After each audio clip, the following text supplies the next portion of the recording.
ถูกถ้อยคำเข้าถึงจิตใจ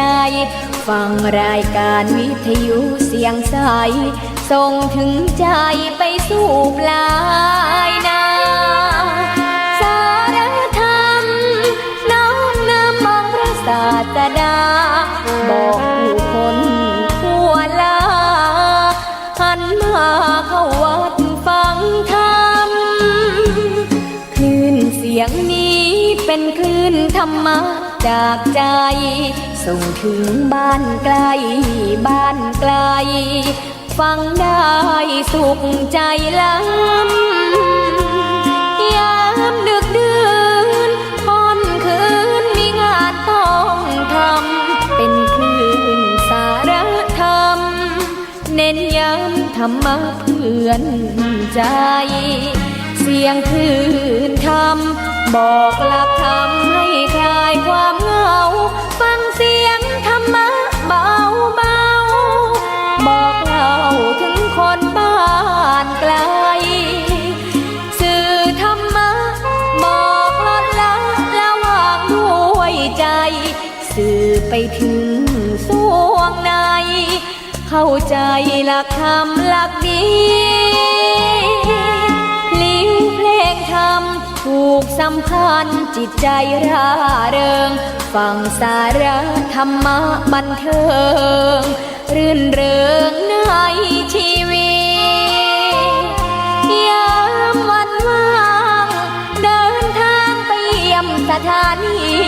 นัดพบกันน้องพี่วันนี้วันดีวันเสาร์สวดมนต์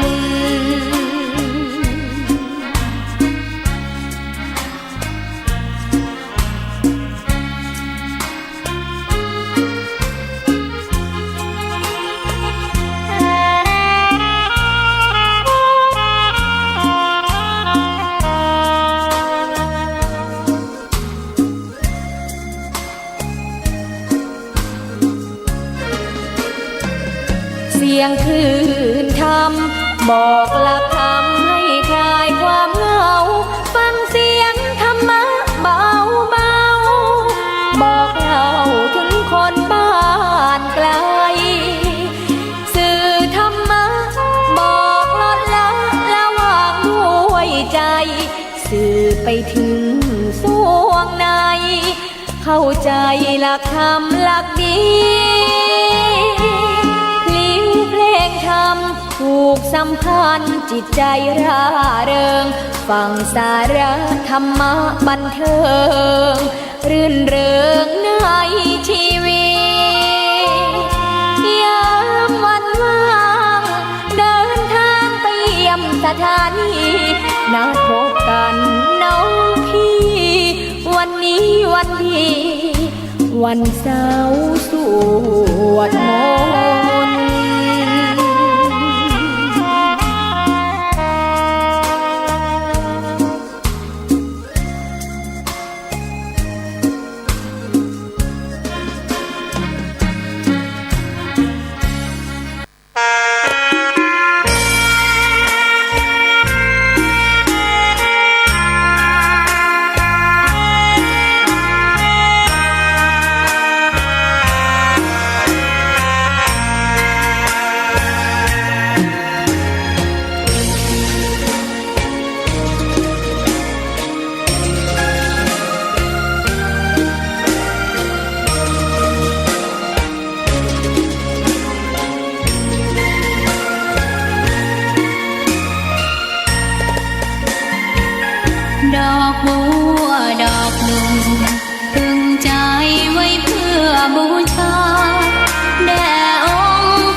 ชินา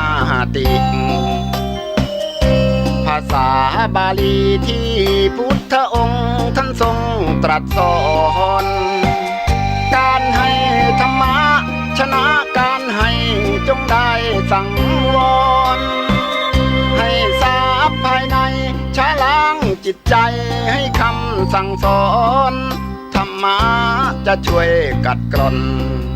นิวรณ์จะได้เบาบางสัพพะทานังธรรมะทานังชินาติได้ฟังคำนี้ท่านทรงบ่งชี้หนึ่งไม่มีสองให้ทำเป็นทานสารต่อปัญญานำพาแสงส่องแสงธรรมชี้นำถูกต้องรับรองท่านต้องสุขใจ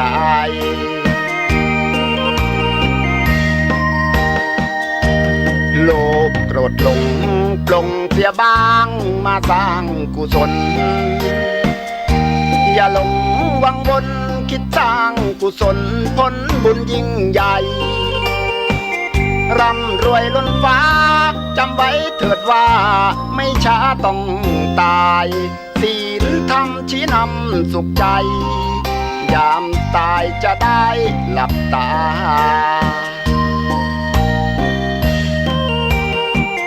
สัพพะทานังธรรมะทานังชินาติได้ฟังเพลงนี้เชิญเถิดน้องพี่อย่าได้รอช้าให้ทำเป็นทานสารต่อกุศลผล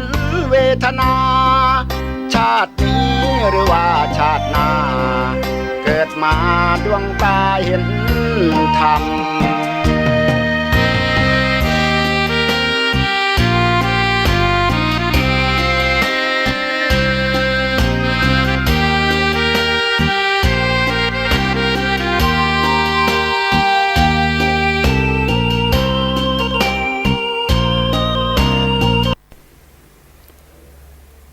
ขอความนอบน้อม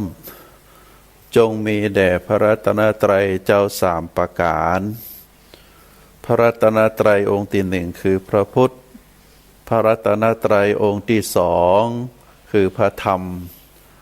พระรัตนตรัยองค์ที่สามก็คือพระอริยสงฆ์พระรัตนตรัยเจ้าถึงสามประการนี้เป็นสิ่งที่เจ้าพุทธเฮาท่านทั้งหลายมีความศรัทธามีความเลื่อมใสเคารพนบน้อมบูชาด้วยคารวะอันสูงสุดยิ่งขอถวายความเคารพพระมหาเถรานุเถระเจ้าคณะพระสังฆาธิการพระภิกษุหนุ่มสามเณรน้อยจุตนจุองค์ขอเจริญพรศรัทธาญาติโยมท่านสาธุชนนักศีลนักบุญทั้งหลายในโอกาสต่อจากนี้ไปอาตมาภาพพระครูปริยัติกิจจาภิวัตรสำนักวัดพระสิงห์อำเภอเมืองจังหวัดเชียงใหม่ก็จะได้นำเอาเนื้อหาสาระธรรม อันเป็นพระธรรมคำสอนในทางพระพุทธศาสนามามอบเป็นธรรมบรรณาการให้กับท่านสาธุชนตามเวลาโอกาสอันเหมาะสมในช่วงนี้เป็นช่วงที่ประเทศไทยเรายังมีความหนาวยังมีความหนาวยังมีความเย็นก็ทุกคนนั้นได้สัมผัสความเย็นที่ลดลงอุณหภูมิลดลงความเย็นความหนาวนักขึ้นก็ทำให้มีการตื่นเต้น มีการทำให้เป็นตีก้าวขวัญนะว่าประเทศไทยเฮานั้นโดยเฉพาะตั้งเหนือเฮามีความหนาวมีความเย็นโดยปกติแบบนี้แล้วในวันหยุดก็ จะมีศรัทธาประชาชนมาแอวกันมาเรียกว่ามาสัมผัสความหนาวความเย็นในต่างภาคเหนือของเราโดยเฉพาะช่วงเช้าอากาศก็จะมีหมอกมีควันทำให้มองบรรยากาศต่างหลายก็ทำให้มีความงดงามมีความสวยงามไปแห่งแบบหนึ่งแต่ว่าณสถานการณ์ปัจจุบันที่จังหวัดเชียงใหม่เฮาก็โดยเฉพาะทั่วประเทศในภาคกลางก็มีการแพร่ระบาดไวรัสโควิด-19 ได้แพร่ระบาดมีคนติดเป็นจำนวนนักก็ทำให้บรรยากาศถึงแม้ว่าจะมีความหนาวมีความเย็นกันแต่ว่าคนตั้งหลายโดยเฉพาะกระทรวงสาธารณสุขได้ขอความร่วมมือให้คนไทยเฮาอยู่กับที่ก่อนถ้าบ่จำเป็นก็บ่ควรที่จะเดินทางโดยเฉพาะจังหวัดที่มีคนเป็นติดเชื้อไวรัสนี้เป็นจำนวนนักเรียกว่ามีพื้นที่สีแดงก็มีการกำจัดเรียกว่าจำกัดมีการจำกัดคนเดินทางเข้าเดินทางออกในจังหวัดนั้นก็ต้องอยู่ในการควบคุมดูแลของกระทรวงสาธารณสุขของผู้ว่าตลอดถึงเจ้าหน้าที่ของจังหวัดนั้นๆเพื่อป้องกันบ่ให้มีการแพร่ระบาดในเชื้อโรคไวรัสตามที่กล่าวแล้ว แต่จะได้เสียก็ดีเอาตั้งหลายในฐานะที่ได้เป็นคนไทยเกิดมาในร่วมยุคร่วมสมัยเรียกว่าเป็นสมัยที่เฮาบักคิดบักฝันว่าโลกนี้จะมีการแพร่ระบาดแล้วก็ทำให้ความเป็นอยู่ของคนเฮาต้องระมัดระวังกันใส่ใจใส่ใจในการที่จะบ่ให้โรคนี้เกิดขึ้นกับตนเองเนี่ยจะได้ก็ต้องประพฤติปฏิบัติพยายามแยกตัวเองอยู่ภายในที่ปลอดภัยสถานที่ปลอดภัยที่สุดสำหรับหมู่เฮาก็คือที่บ้านนอกจากบ้านแล้วบุคคลภายในบ้านก็ต้องระมัดระวังการเดินทางก็จะต้องสวมหน้ากากอนามัยแล้วก็มือก็จะต้องล้างอยู่ตลอดมือนั้นเวลาเฮาล้างดีที่สุดก็คือล้างด้วยสบู่ล้างด้วยน้ำแต่ถ้าหากบ่มีโอกาสที่จะล้างด้วยสบู่ล้างด้วยน้ำบ่มีน้ำบ่มีสบู่เฮาก็ล้างด้วยเจลนั้นก็สามารถที่จะฆ่าเชื้อโรคได้ป้องกันเชื้อโรคได้อันนี้ก็เป็นสิ่งที่เฮาตั้งหลายต้องระมัดระวังในเรื่องที่เกิดขึ้นท่านสาธุชนพุทธบริษัททั้งหลายในวันนี้อาตมาภาพก็อยากจะเอาเนื้อหาสาระธรรมเพื่อที่จะเป็นประโยชน์ต่อท่านสาธุชนบ้านนักก็น้อยเฮาเกิดมาในโลกใบนี้ทุกคนโดยเฉพาะมนุษย์เฮาการเกิดเป็นคนหรือเป็นมนุษย์นั้นพระพุทธองค์บอกว่าชิคัตโฉมนุสสปฏิลาโภการได้อัตภาพเป็นมนุษย์นั้นเป็นเรื่องยากอันนี้เป็นพุทธดำรัสของพระพุทธเจ้าถามว่าเกิดเป็นมนุษย์เป็นเรื่องยากเพราะอะไรอย่างก็ตามที่เคยเจริญพรในศรัทธาญาติโยมว่าการเกิดเป็นมนุษย์นั้นเราจะต้องใจพลังบุญใจพลังบุญในการเกิดเป็นมนุษย์นั้นจะต้องเป็นคนมีบุญจะบุญนักบุญน้อยก็แล้วแต่บุญนั้นได้ส่งเสริมได้สนับสนุนให้เรามาเกิดเป็นมนุษย์ก็ถือว่า เป็นเรื่องที่มีความภาคภูมิใจในการเกิดเป็นมนุษย์เพราะเราถือว่ามนุษย์นั้นเป็นผู้ที่มีใจสูงเป็นผู้ที่สามารถพัฒนาได้ถ้าอูถึงตามหลักพระพุทธศาสนาคนที่เกิดเป็นคนที่เกิดเป็นมนุษย์นั้นสามารถที่จะประกอบคุณงามความดีได้บำเพ็ญบารมีได้ถ้าเป็นสัตว์เดรัจฉานก็การบำเพ็ญบุญบำเพ็ญกุศลนั้นได้อยู่แต่ก็ได้บรรนักได้ทำคุณประโยชน์บรรนักเต่ากับความเป็นมนุษย์เพราะฉะนั้นการได้เกิดเป็นมนุษย์นั้นเป็นเรื่องที่ดีเป็นเรื่องที่ถือว่าเป็นโชคดีสำหรับคนที่ได้เกิดเป็นมนุษย์เฮามีคำเปรียบเทียบที่พระพุทธองค์ได้เปรียบเทียบไว้ว่า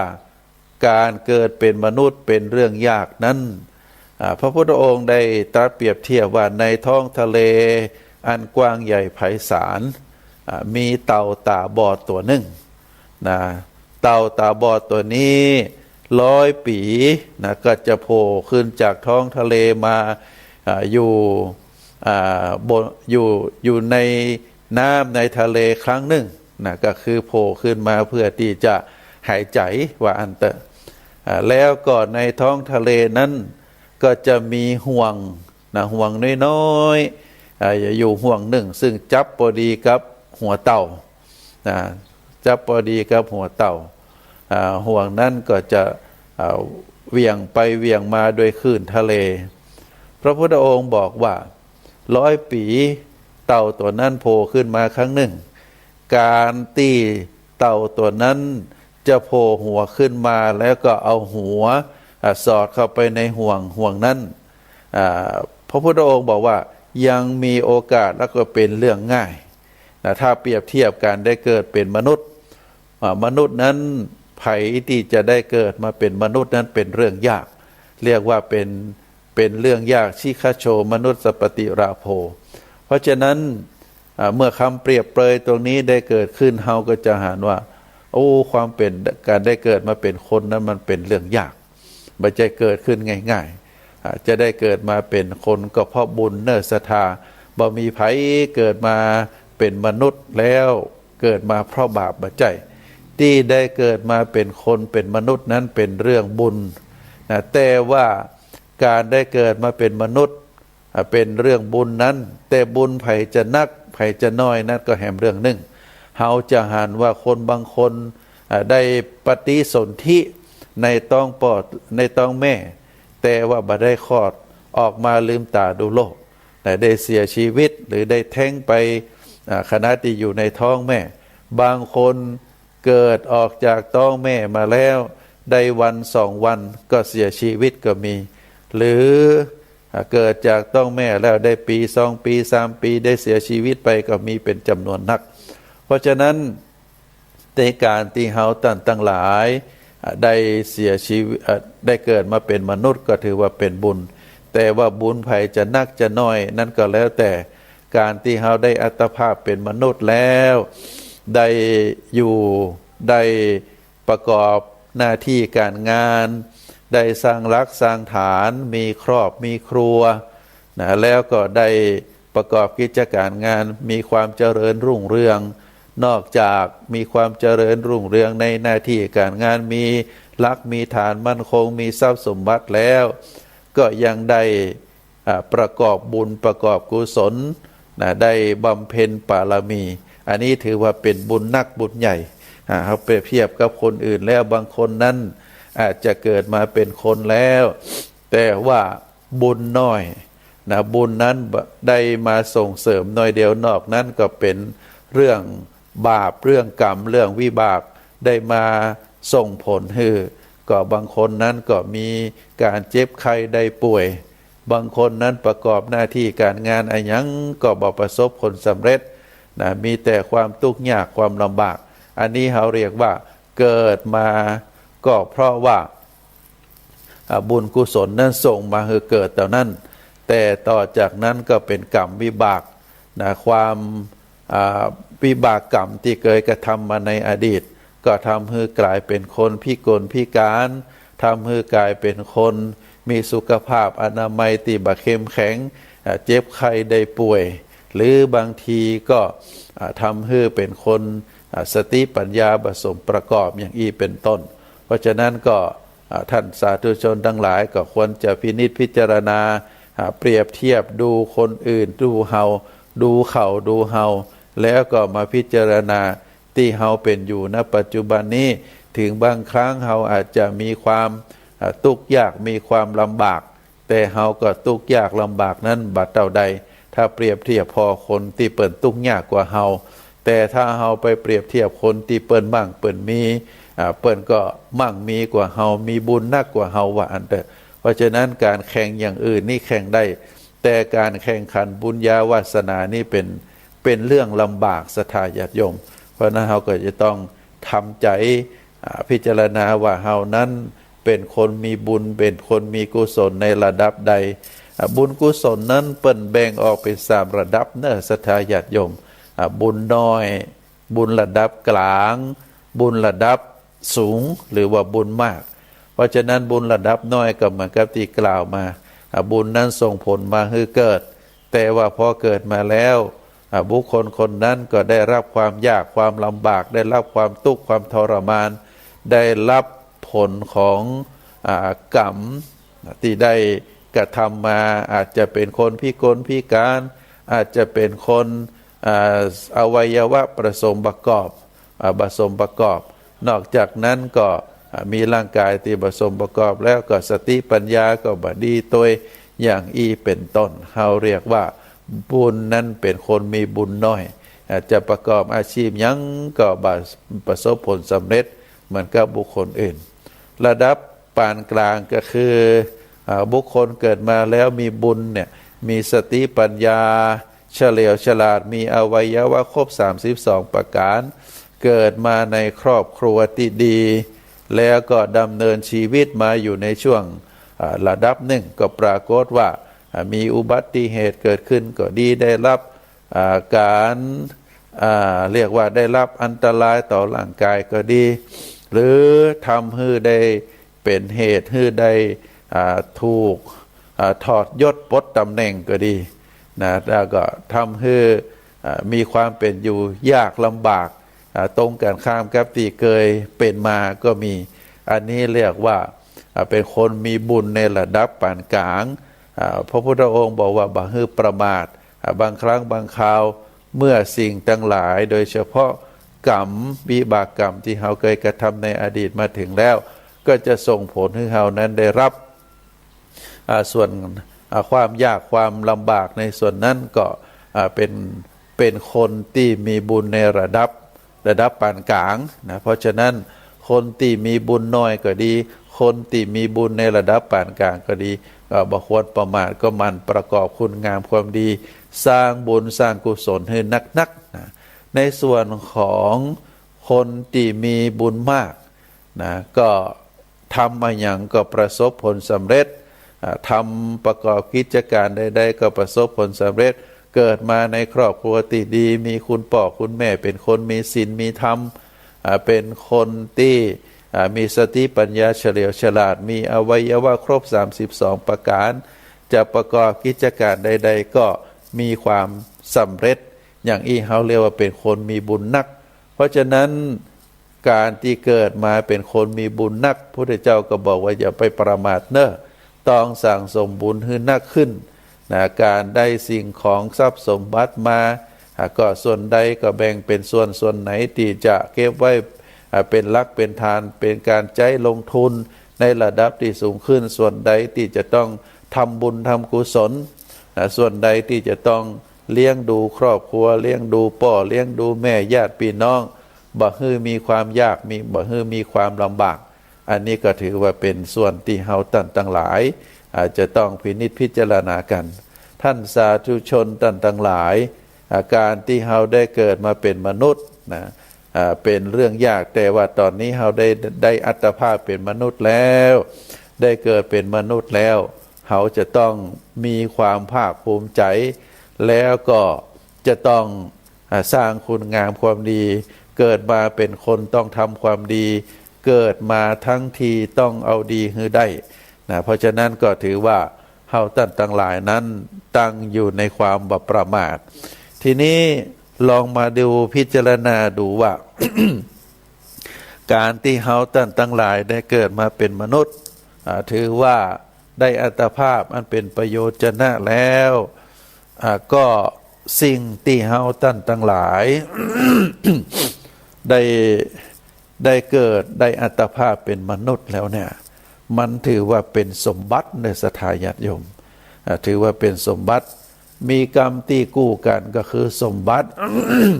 กับวิบัตินะอันไหนที่ เป็นไปในทางที่ดีเฮาก็เรียกว่าสมบัติอันไหนที่เป็นไปในทางที่บดีมีความเสื่อมมีความถอยมีความลดน้อยถอยลงเฮาเรียกว่าเป็นวิบัติเพราะฉะนั้นตึงสมบัติแล้วก็วิบัตินี้ก็จะเป็นกู้กันนะ สมบัติที่เฮาท่านทั้งหลายควรพินิจพิจารณาก็คือประการที่หนึ่งเฮาเรียกว่าคติสมบัติคติสมบัติในที่นี้ก็หมายถึงสถานที่ตระกูลครอบครัวที่คนเฮาท่านทั้งหลายได้เกิดมานะก็ลองพิจารณาดูว่าคติสมบัติของเฮานั้นเป็นลักษณะแบบใดประการที่หนึ่งคติเฮาได้เกิดเป็นมนุษย์ก็ถือว่าเป็นบุญแล้วนะตามที่บอกแล้วพิจารณาต่อมาก็คือสถานที่เฮาเกิดนั้นเกิดในห้วยในดอยเกิดในบ้านในเมืองที่มีความเจริญรุ่งเรืองหรือเกิดในประเทศที่มีความยากมีความลำบากมีในประเทศที่มีเรียกว่า มีภัยธรรมชาตินะมีภัยธรรมชาติมีธรรมชาติสมบูรณ์อาจจะเป็นทะเลทรายอาจจะเป็นมีต้นไม้มีแต่หินมีแต่ผานะเราจะเห็นสารคดีที่เพื่อนนำออกมาบางคนบางเผ่านั้นก็เกิดในสถานที่บัเจริญเกิดในสถานที่มีความยากมีความลำบากอยู่ในหูบในเหวไปมาลำบากจะต้องปีนผาไต่เขาจะต้องใช้ม้าเดินทางหรือบางทีตัวเองก็จะต้องใช้ร่างกายในการแบกในการหามจะบอกว่าจะเป็นการค้าขายหรือจะเป็นอย่างก็แล้วแต่นะการเดินทางการพักแรมต้องใช้เท้าเดินอย่างอีเป็นต้นอันนี้หมายถึงสถานที่ที่เกิดถือว่าเป็นคติสมบัติต่อจากนั้นก็เป็นครอบครัวโดยเฉพาะครอบครัวนั้นก็ถามว่าเขาเกิดมาในครอบครัวที่เป็นคนมีศีลมีธรรมมีการศึกษาหรือว่าเกิดมาในครอบครัวที่มีความยากจนเกิดมาในครอบครัวที่มีพ่อแม่เป็นคนบ่มีศีลบ่มีธรรมอาจจะเป็นครอบครัวที่ลักเล็กขโมยน้อยเป็นครอบครัวที่หาเจ้ากินค่ำมีความยากมีความลำบากบางทีก็เกิดมาในครอบครัวที่ได้ติดการพนันติดเหล้านะติดยาเสพติดอย่างนี้เป็นต้นก็ถือว่าเป็นคติสมบัติเหมือนเดียวกันถ้าเฮามาเกิดในตระกูลที่บ่มีศีลบ่มีธรรมเฮาเรียกว่าเป็นคติวิบัติแต่ถ้ามาเกิดในครอบครัวที่พ่อแม่เป็นคนมีศีลมีธรรมมีความขยันดูแลครอบครัวอบอุ่นนะพ่อแม่เอาใจใส่ดูแลมีปู่มีย่ามีตามียายช่วยกันเสาะว่าหากินปีได้สองน้องได้หนึ่งเอามารวมกันดูครอบครัวอย่างอุ่นหนาฝาข้างอันนี้เราเรียกเป็นคติสมบัติแต่ถ้าตรงกันข้ามก็เป็นคติวิบัติเพราะฉะนั้นท่านสาธุชนท่านทั้งหลายก็ลองพินิจพิจารณาดูว่าตระกูลของเฮานั้นเป็นจะใดนอกจากตระกูลแล้วก็จะเป็นสิ่งที่เฮาต้องพินิจพิจารณาตัวมาก็คือในส่วนของการที่เฮาได้เกิดมาแล้วเฮาสามารถที่จะสร้างบุญบารมีของเฮาได้ก็สร้างคุณงามความดีได้ก็ หรือบ่สามารถจะสร้างคุณงามความดีได้มีแต่ตกมีแต่ล่มจมอย่างอีกก็ลำบากเรื่องคติหมายถึงสถานที่ที่เฮามาเกิดครอบครัวที่เฮาเกิดตัวแล้วก็เมื่อเกิดมาแล้วการกระทำต่างๆบอกว่าจะเป็นการประกอบอาชีพก็ดีเป็นการศึกษาห่ำเฮียนก็ดีหรือการใช้ชีวิตในแต่ประจำวันเฮาได้กระทำเป็นลักษณะแบบใดลองพินิจพิจารณาอยู่เป็นชีวิตการดำเนินชีวิตฝ่ายดีหรือฝ่ายบดีนะเฮาจะต้องพินิจพิจารณาเมื่อเฮาเกิดขึ้นมาแล้วก็ต้องพินิจพิจารณาว่าสถานที่เกิดนั้นเฮาเลือกบ่ได้นะสถานที่เกิดเฮาเลือกบ่ได้ครอบครัวที่เฮาเกิดนั้นเฮาเลือกบ่ได้แต่ว่าเมื่อเฮาเกิดมาแล้วนะสถานที่เกิดครอบครัวที่เฮาเกิดแล้วแต่ถ้าเฮาสามารถนะเลือกวิถีทางชีวิตของเฮานะก็จะต้องเลือกเอาในทางที่ดีสร้างกรรมที่ดีการกระทำที่ดีเฮาบ่เข้าไปยุ่งเกี่ยวในส่วนที่มันเป็นอบายมุขในส่วนที่มันทำให้ชีวิตของเฮานั่นล่มจมลงไปแหมไปในทางที่มืดที่บอดที่มัวแหมอันนี้เฮาเรียกว่าคติสมบัติเนอศรัทธาญาติโยมเพราะนั้นท่านทั้งหลายก็ลองพินิจพิจารณาดูประการที่สองเรียกว่าอุปธิสมบัติในศรัทธาญาติโยมอุปธิสมบัตินี่หมายถึงรูปร่างหน้าตาสุขภาพพลานามัยก็สามารถที่จะเกื้อกูลต่อความเจริญก้าวหน้ามีเขาที่จะสร้างเสน่ห์สามารถสร้างความสนใจเพื่อเกิดแก่คนที่ได้พบได้หันอันนี้เราเรียกว่าเป็นอุปธิสมบัติคนบางคนนั้นรูปร่างหน้าตาก็บ่น่าสนใจสุขภาพพลานามัยก็บ่ดีตลอดถึงเป็นคนมีลักษณะนิสัยก็บ่ดีก็ทำให้กลายเป็นอุปสรรคในการดำเนินชีวิตเพราะฉะนั้นอุปธิตัวนี้เขาเรียกว่าเป็นวิบัติแต่ถ้าหากว่าบุคคลคนหนึ่งที่เกิดมาแล้วรูปร่างหน้าตาก็ดีได้รับการส่งเสริมสนับสนุนให้มีการศึกษาให้มีความรู้หรือบางทีด้วยการไฟดีของท่านเองของเขาเองก็เสาะแสวงหาความรู้ก็ทำให้เป็นคนมีเสน่ห์เป็นคนมีบุคลิกภาพที่ดีเป็นคนที่คนทั้งหลายหันแล้วก็ชื่นชมในส่วนของรูปร่างหน้าตาในส่วนของสุขภาพพลานามัยที่เข้มแข็งเป็นมีเข้าโครงร่างกายที่สมส่วนเป็นร่างกายที่สะอาดสะอ้านเพราะว่าเจ้าตัวนั้นได้ประพฤติปฏิบัติที่ถูกต้องตามสุขบัญญัติแล้วก็ทำให้มีความแข็งแรงมีความอดทนในการประกอบอาชีพ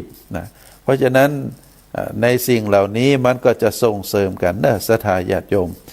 ในส่วนของรูปร่างหน้าตาซึ่งบางคนนั้นเราหันว่าเป็นคนมีเสน่ห์เป็นคนมีเสน่ห์เสน่ห์นี้ฝึกปรือกันได้ในศรัทธาฝึกฝนกันได้ก็เป็นการสร้างบุคลิกภาพให้คนทั้งหลายได้หันเรียกว่าอุปธิตรงกันข้ามอุปธิสมบัตินี่ถ้าเป็นอุปธิวิบัติแล้วก็จะมีความยากมีความลำบากก็ในส่วนอันต่อมาเขาเรียกว่าอุปธิเรียกว่ารูปร่างหน้าตาสุขภาพพลานามัยความสามารถความเจริญก้าวหน้าที่จะสร้างเสน่ห์สร้างตัวเองให้เป็นคนมีบุคลิกภาพที่ดีเขาจะหันว่าณปัจจุบันนี้มีโรงเรียนสอนเรียกว่าสอนเสริมบุคลิกภาพการสอนเสริมบุคลิกภาพ เหมือนกับมันจะเป็นการแสแสร้งนะเพราะฉะนั้นบุคลิกภาพนี้จะต้องออกมาจากจิตจากใจต้องฝึกจิตฝึกใจตัวเองเอาจิตใจเป็นคนเมตตาเอาจิตใจเป็นคนมีคุณธรรมศีลธรรมอันนี้เป็นความยั่งยืนถาวรแต่ถ้าเป็นการแสแสร้งคือคนตั้งหลายหันแล้วเป็นผู้ที่ดึงดูดความสนใจจากเพศตรงข้ามก็ดีจากคนที่ได้ปะได้หันก็ดีแต่ว่าเบื้องหลังหลังจากที่ได้แสดงแล้วแต่เบื้องหลังนั้นเป็นแหมแบบหนึ่งอันนี้ก็ถือว่าบัจจัยเป็นความดีติแท้ความดีติแท้นั้น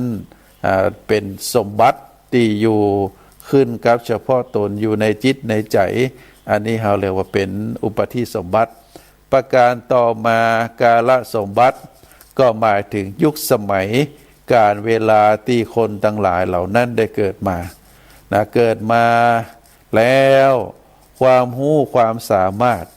คุณสมบัติเฉพาะตัวเป็นที่ต้องการของคน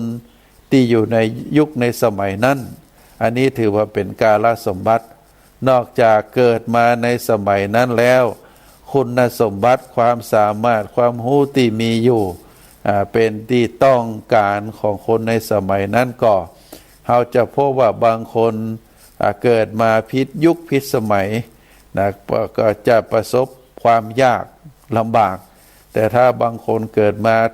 ถูกสมัยถูกกาลสมัยก็ทำให้บุคคลคนนั้นมีความเจริญรุ่งเรืองได้เราจะหันว่าอย่างเช่นคนทั้งหลายที่เกิดมาในสมัยก่อนเมื่อ30 ปีล่วงแล้วคนที่มีความสามารถในการพิมพ์หนังสือเขียนหนังสือ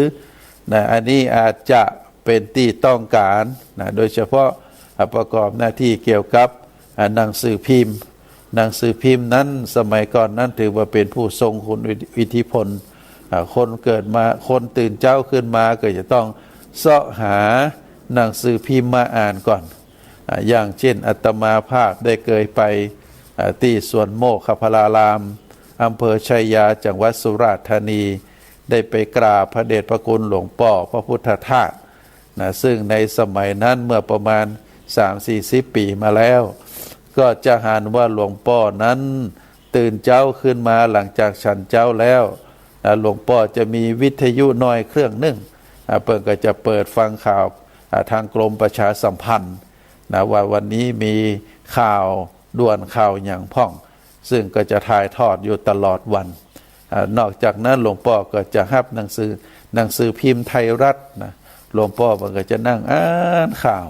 ตั้งแต่หน้าแรกหน้า2หน้า3ไปจนถึงหน้าสุดท้าย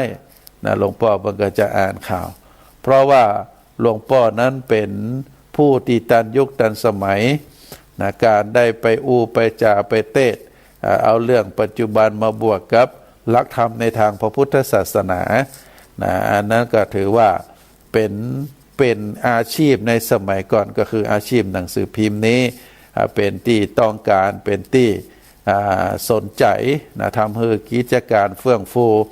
อย่างเช่นหนังสือพิมพ์ไทยรัฐติงเฮาหันเมื่อประกอบธุรกิจแล้วก็ก่อให้เกิดบุญก่อให้เกิดเรียกว่ากำไรทำให้เกิดกำไรโดยเฉพาะการโฆษณาในหนังสือพิมพ์อย่างต่างๆก็ทำให้มีความเจริญรุ่งเรืองและก็ผลติดตามมาเขาก็จะหันว่าหนังสือพิมพ์ไทยรัฐนั้นก็จะไปสร้างโรงเรียนสร้างสถานที่ศึกษาชื่อว่าโรงเรียนไทยรัฐโรงเรียนไทยรัฐก็จะมีในจังหวัดเชียงใหม่เฮานี้ก็มีอยู่เพราะฉะนั้นก็ถือว่าเป็นตามยุคตามสมัยแต่ถ้ามาถึงปัจจุบันนี้ความมั่นคงถาวรของสำนักพิมพ์ต่างๆนั้นแทบจะบ่มีหลายๆสำนักพิมพ์ได้ล้มเลิกกิจการไปเพราะว่าเมื่อพิมพ์ออกมาแล้วมาวางขายแล้วคนบ่ซื้อคนสนใจข่าวสาร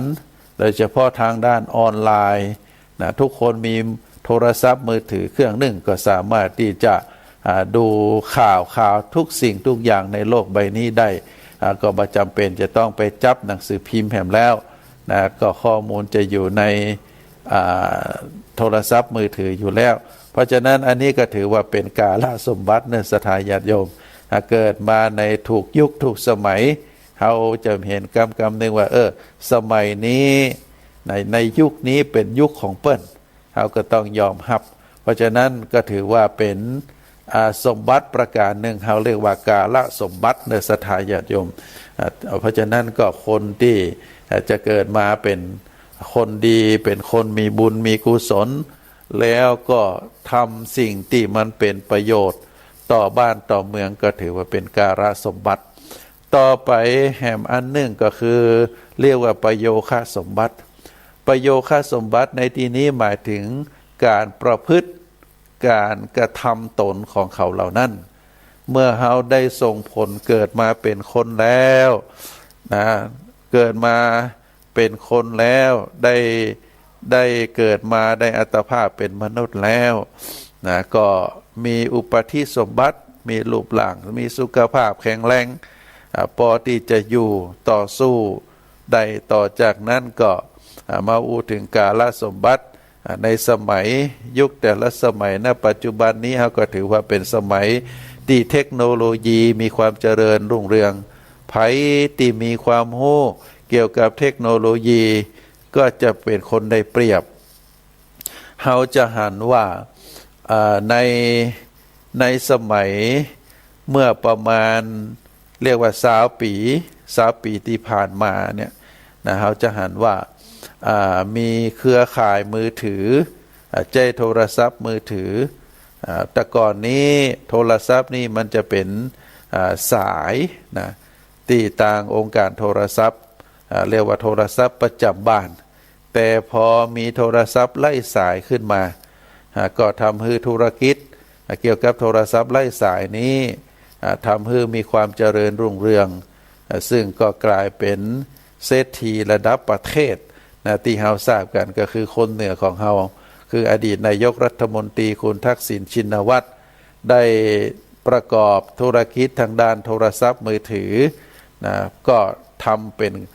เรียกว่าเป็นคลื่นนะเป็นคลื่น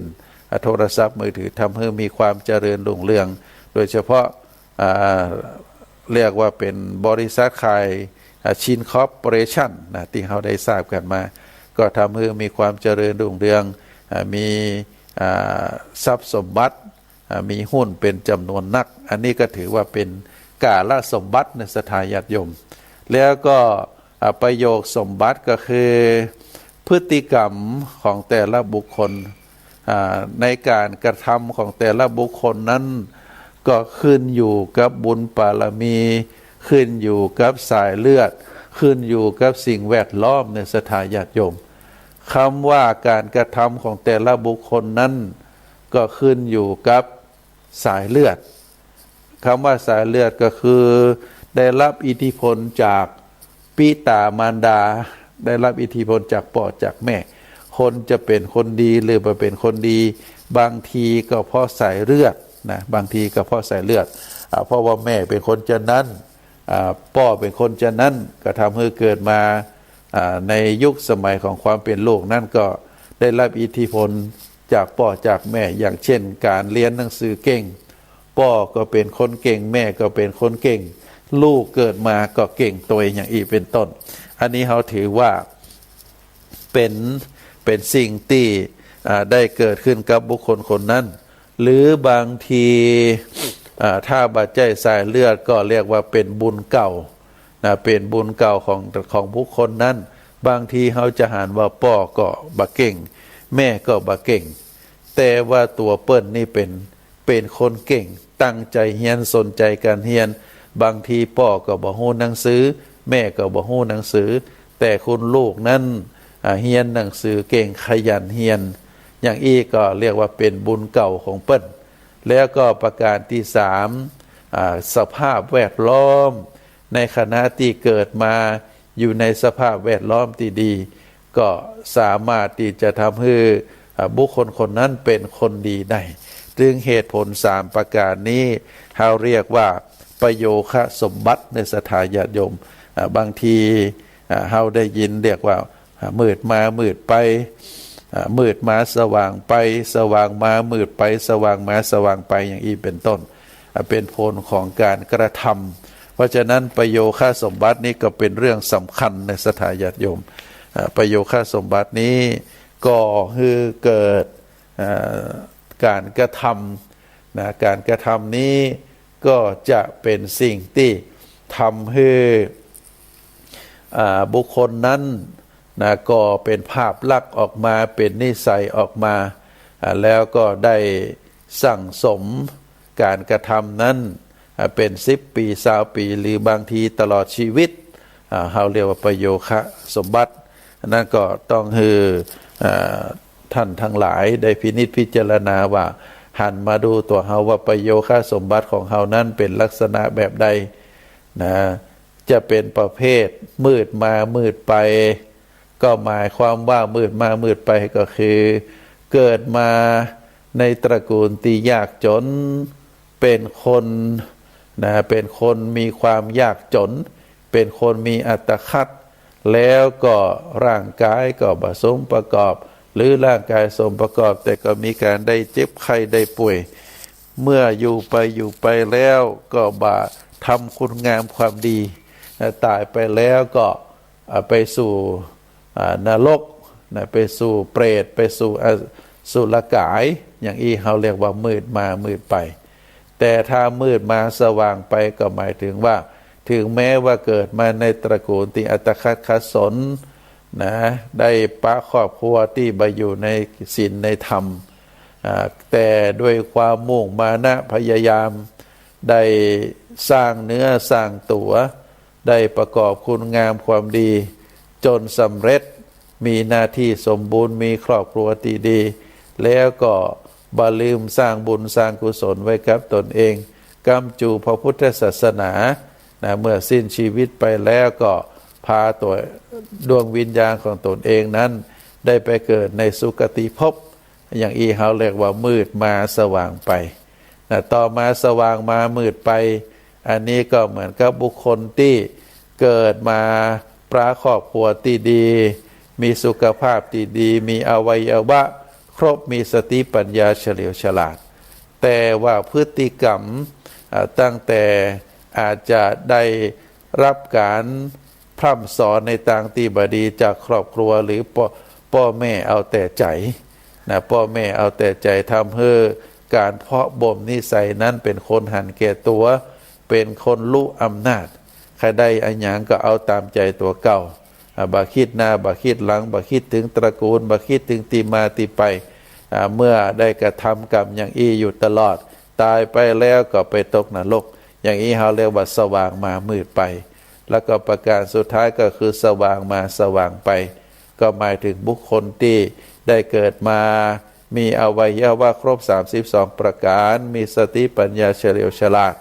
แล้วก็ได้ปะครอบครัวที่ดีเมื่อได้พบในสิ่งที่ดีเลยเอง